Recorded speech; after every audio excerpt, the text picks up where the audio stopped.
السلام عليكم ورحمة الله وبركاته. الحمد لله، الحمد لأهله والصلاة لأهلها. أما بعد، فقد قال الله تعالى في كلامه المجيد: أعوذ بالله من الشيطان الرجيم، بسم الله الرحمن الرحيم. وما لكم لا تقاتلون في سبيل الله والمستضعفين من الرجال والنساء والولدان الذين يقولون ربنا أخرجنا من هذه القرية الظالم أهلها واجعل لنا من لدنك وليا واجعل لنا من لدنك نصيرا. وقال النبي صلى الله عليه وسلم: الجهاد ماض إلى يوم القيامة. صدق الله العظيم وصدق رسوله النبي الكريم.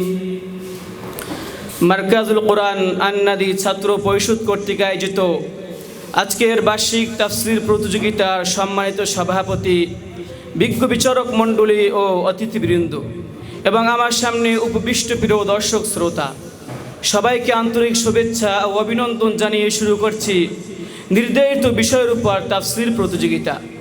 তাফসীরে আমাকে যে আয়াত দেওয়া হয়েছে তা হচ্ছে সূরা নিসার ৭৫ নং আয়াত।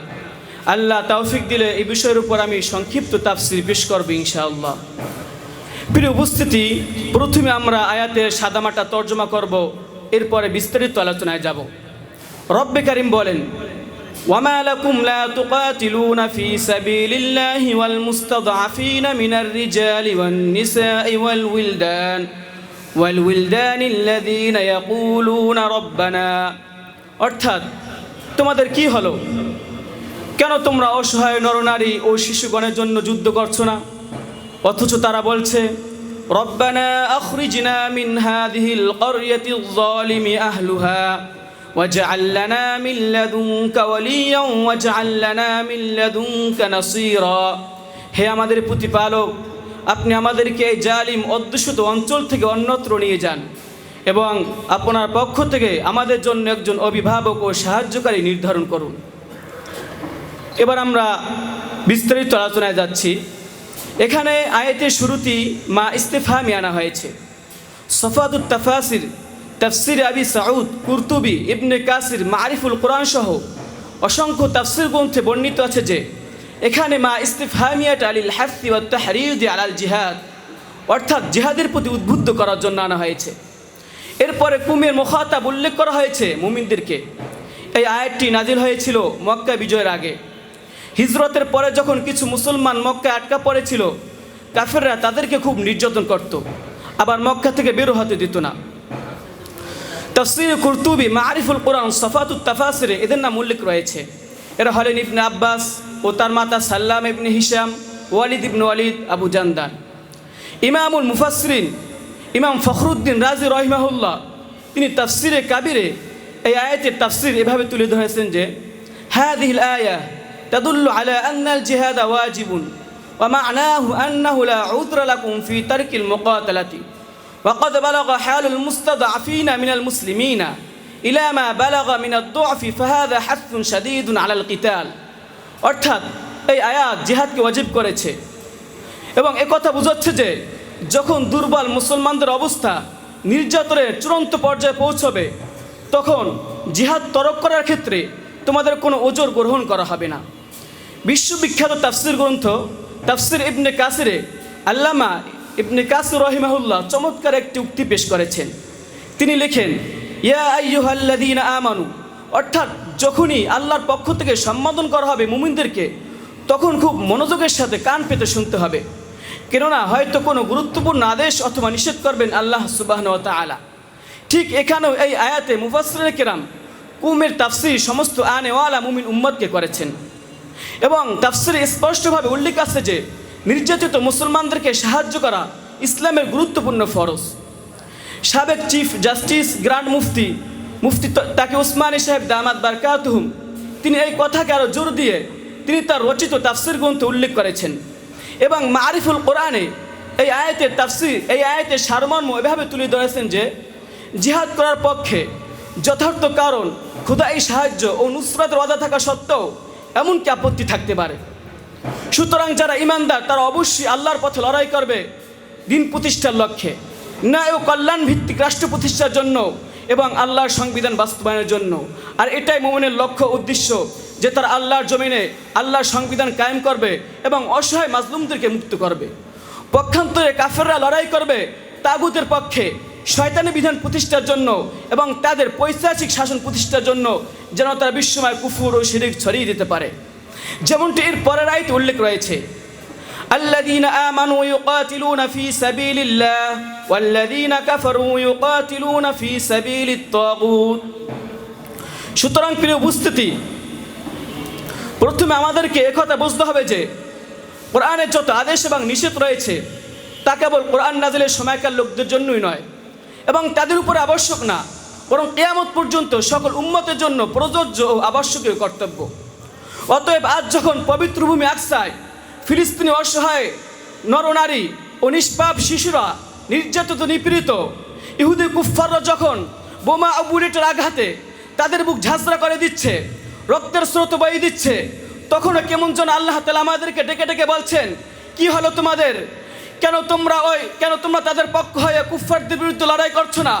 ওই অসহায় নারী শিশুর গগনবিদের আত্মচিৎকার কি তোমরা শুনতে পাচ্ছ না? এভাবে যখন Arakan, Kashmir, Uyghur, Kashgar, Chechnya, Bosnia, Syria, Somalia সহ পৃথিবীর যে প্রান্তে কোনো মুসলিম জনপদ কুফফারদের আক্রমণের শিকার হয়, তখন প্রতি মুহূর্ত আল্লাহ তাআলার এই আয়াত আমাদেরকে ডেকে ডেকে বলতে থাকেন, কি হলো তোমাদের? কেন, কি ওজর আছে তোমাদের? কেন তোমরা জিহাদ অবতীর্ণ হচ্ছ না, লড়াই করছো না, মাজলুমানের আর্তনাদ কি শুনতে পাচ্ছ না? কিন্তু আজ আফসোস ও পরিতাপের বিষয় হচ্ছে, আজ মাজলুমানের আর্তনাদ আমাদের কান পর্যন্ত আসছে না। আর আসবি বা কি করে? মুসলিম সন্তানরা আজ খেলাধুলা, আনন্দ বিনোদন নিয়ে ব্যস্ত, যুবকরা আজ ভোগ বিলাসে মত্ত, বিশ্বকাপের পরে বিশ্বকাপ, টুর্নামেন্টের পরে টুর্নামেন্ট, আইপিএল, বিপিএল, সিপিএল একটার পর একটা আসতেছে। এমনকি আরবের সবচেয়ে বড় ও ব্যয়বহুল টুর্নামেন্টের আয়োজন হয়ে গেছে।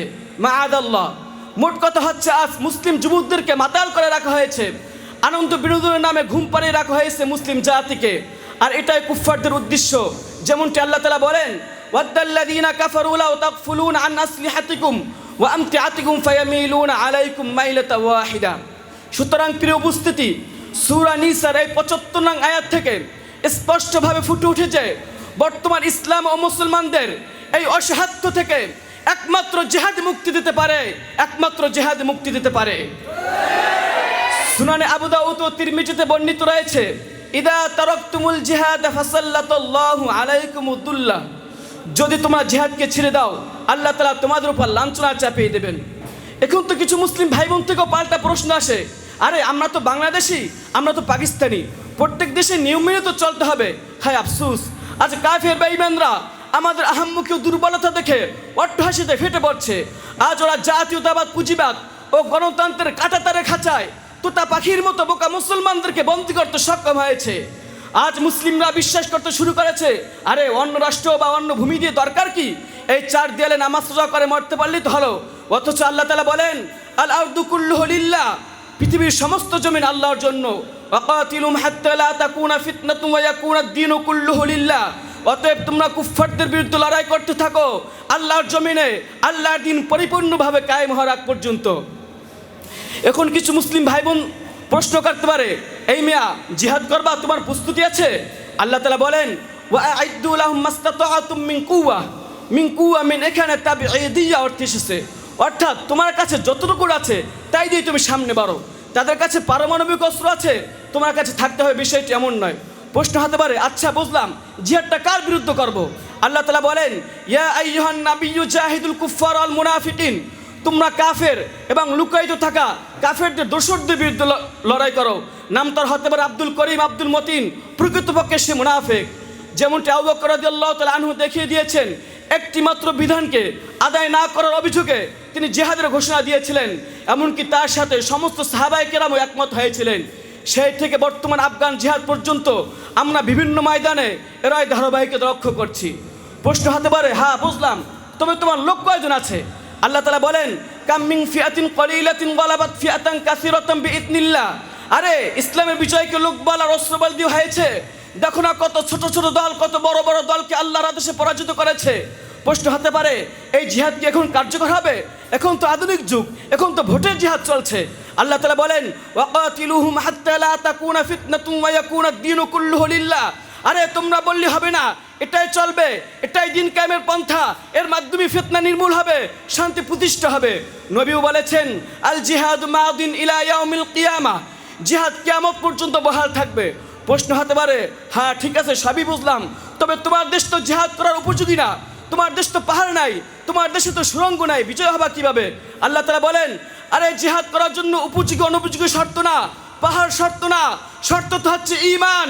ওয়া আনতুমুল আ'লাউনা ইন কুনতুম মুমিনিন, তোমরাই বিজয় হবে যদি তোমরা ঈমানদার হয়ে থাকো। অতএব হে মুসলিম উম্মাহ, কিসের পিছু টান? সব কিছুই তো চোখের সামনে স্পষ্ট হয়ে গেল। আফগান ভাইরা চোখে আঙ্গুল দিয়ে দেখিয়ে দিয়েছেন। অতএব আসুন ব্যাখ্যা বিশ্লেষণ বাদ দিয়ে এই অশান্ত পৃথিবীতে শান্তি প্রতিষ্ঠার জন্য আল্লাহর রাস্তায় জিহাদে অবতীর্ণ হয়, আল্লাহর রাস্তায় জিহাদে অবতীর্ণ হয়।